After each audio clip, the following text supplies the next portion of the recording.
سلام عليكم، مرحبا بكم في قناة شوت 360. لا تنسوا اللايك والاشتراك ومشاهدة ممتعة.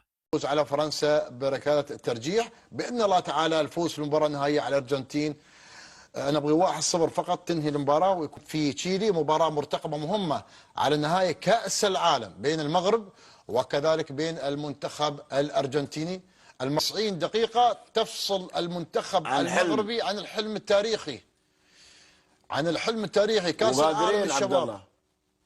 والله انهم قادرين. اليوم انت سمعت عبد الله المرشحين اليوم انشيلوتي في كاس يرشح المنتخب المغربي للحصول على من المرشحين لحصول كاس العالم. نموذج اكاديميه محمد السادس. قال لي اكاديميه محمد السادس لو موجوده في كل دوله عربيه كان شفت الدول العربيه هاي كلها تنافس. ورحمة الله وبركاته، واسعد الله مساءكم مشاهدينا الكرام. المنتخب المغربي بقيادة محمد وهبي يصل إلى المباراة النهائية في كأس العالم المقامة حاليا في تشيلي، مباراة مرتقبة مهمة على نهاية كأس العالم بين المغرب وكذلك بين المنتخب الأرجنتيني. المغرب لأول مرة في النهائي، عكس المنتخب الأرجنتيني أعتقد 7 مرات في النهائي، حقق البطولة 6 مرات. كل التوفيق إن شاء الله لكتيبة محمد وهبي والفريق عمله، النيبة، الجهاز الفني الإداري، إسماعيل، اللاعبين. إن شاء الله تكون البطولة مغربية وفخر للعرب أن المنتخب المغربي يحصد البطولة بإذن الله تعالى في هذه البطولة المهمة. نرحب بالمحللين الكرام، الكابتن محمد تقي، مساء الخير. مساء الورد عبد الله، رحب فيك ورحب بالساده المشاهدين ورحب بالكابتن عادل المطر، وايضا نرحب بطاقم العمل. ابو خليفه، الكابتن عادل المطر، مساء الخير كابتن. رحب فيك اخوي عبد الله ورحب بالكابتن محمد وبالطاقم العضو في المشاهدين. شكرا. عثمان معمى، ياسين جسيم، سعد حدادي، ياسير الزبيري. ياسر الزبيري في كل مباراه يقول، عقود اخواني الكويتيين، يقول ياسر الزبير في كل مباراه حط جول، ما شاء الله تبارك الله. هذا عبد الله مهاجم كلاسيك بصراحه. بامانه عبد الله، شوف شيء مفرح عبد الله ان احنا قاعدين نشوف العمل اللي قاعد يصير في المنتخب المغربي بشكل عام عبد الله، على المستوى المراحل وعلى مستوى المنتخب الاول. عبد الله المنتخب الاول عبد الله المنتخب الوحيد اللي حقق نتائج الفوز في جميع المباريات. عبد الله سبق تاريخي، هذا حدث اول نعم. شيء عبد الله.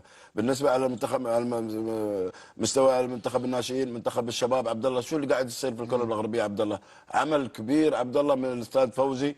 نعم. عبد الله عمل كبير من صراحه الاداره المغربيه. نعم. تقوم بعمل كبير من الجهاز الفني. احنا عبد الله الكره المغربيه ماشي الى طريق صحيح عبد الله، اللي قاعد يعني صراحه يصرف الكره العربيه. طيب زين. في محفل وصول كاس العالم. نعم. عبد الله شيء سبق تاريخي ان شاء الله. طبعا لهم التوفيق ان شاء الله. ان شاء الله، لان 90 دقيقه تفصل المنتخب المغربي عن الحلم التاريخي، عن الحلم التاريخي كاس العالم للشباب. والله انهم قادرين ان شاء الله، قادرين ان ياخذون. اليوم انت سمعت عبد الله المرشحين اليوم انشيلوتي في كاس يرشح المنتخب المغربي للحصول على من المرشحين لحصول كاس العالم. وانشيلوتي يقول انشيلوتي اليوم الكره المغربيه عبد الله، اليوم مدربين الكبار قاعدين يشوفون اليوم من افضل لعيبه على مستوى العالم عبد الله. نعم صحيح.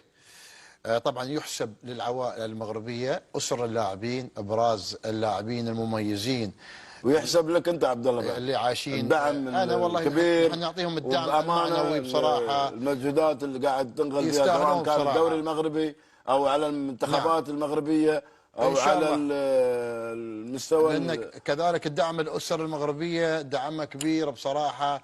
دور الاب والام كذلك في المدن الاوروبيه، لان اغلب اللاعبين كذلك عايشين في اوروبا منذ سنوات طويله، ويحملون بعضهم يمكن لاعبين الازدواجيه في الجوازات، ولكن هم اختاروا الطريق الصحيح، اختاروا المنتخب المغربي.